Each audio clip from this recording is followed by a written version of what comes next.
Hello' everyone, মোৰ চেনেলৰ অন্য এটা ভিডিঅ'লৈ আপোনালোক সকলোকে পুনৰবাৰ স্বাগতম জনাইছোঁ। বন্ধু বান্ধৱীসকল, আপোনালোকৰ সকলোৰে জনপ্ৰিয় ৰেঙুনী চেনেলত সম্প্ৰচাৰিত হৈ থকা হেঙুলীয়া ধাৰাবাহিকখন চাই হয়তো আপোনালোক সকলোৱে ভালেই পাইছে। এই হেঙুলীয়া ধাৰাবাহিকত সাগৰৰ চৰিত্ৰত অভিনয় কৰা অভিনেতাজন আচলতে কোন হয়, তেওঁৰ প্ৰকৃত নাম কি, ঘৰ ক'ত, এই সকলোবোৰৰ বিষয়ে আজিৰ এই ভিডিঅ'টোৰ জৰিয়তে জানিব পাৰিব।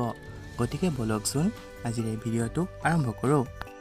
বন্ধু বান্ধৱীসকল, হেঙুলীয়া ধাৰাবাহিকত সাগৰৰ চৰিত্ৰত অভিনয় কৰা অভিনেতাজনৰ প্ৰকৃত নাম হৈছে পল্লৱ প্লাৱন বৰা।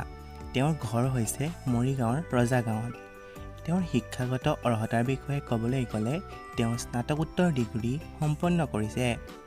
পল্লৱ প্লাৱন বৰাৰ পৰিয়ালৰ বিষয়ে ক'বলৈ গ'লে বৰ্তমান তেখেতৰ পৰিয়ালত এগৰাকী বায়েক, মাক আৰু তেখেতৰ পত্নী আছে। বায়েকৰ নাম হৈছে মনীষা বৰা আৰু মাকৰ নাম হৈছে ভানু মহন্ত আৰু পত্নীৰ নাম হৈছে পূজা শৰ্মা। বন্ধু বান্ধৱীসকল, পল্লৱ প্লাৱন বৰাৰ অভিনয় জগতৰ কথা ক'বলৈ গ'লে তেওঁ সৰুৰে পৰাই নাটক কৰিছিল আৰু তাৰ পৰাই তেখেতৰ অভিনয়ৰ যাত্ৰা আৰম্ভ হৈছিল আৰু তাৰপিছত তেওঁ বহুতো অসমীয়া ধাৰাবাহিকত অভিনয় কৰি দৰ্শকৰ মন জয় কৰিবলৈ সক্ষম হৈছে। তাৰে ভিতৰত হৈছে আকাশী গংগা আৰু বৰ্তমান হেঙুলীয়া ধাৰাবাহিকত সাগৰৰ চৰিত্ৰত অভিনয় কৰি দৰ্শকৰ মন জয় কৰিবলৈ সক্ষম হৈছে।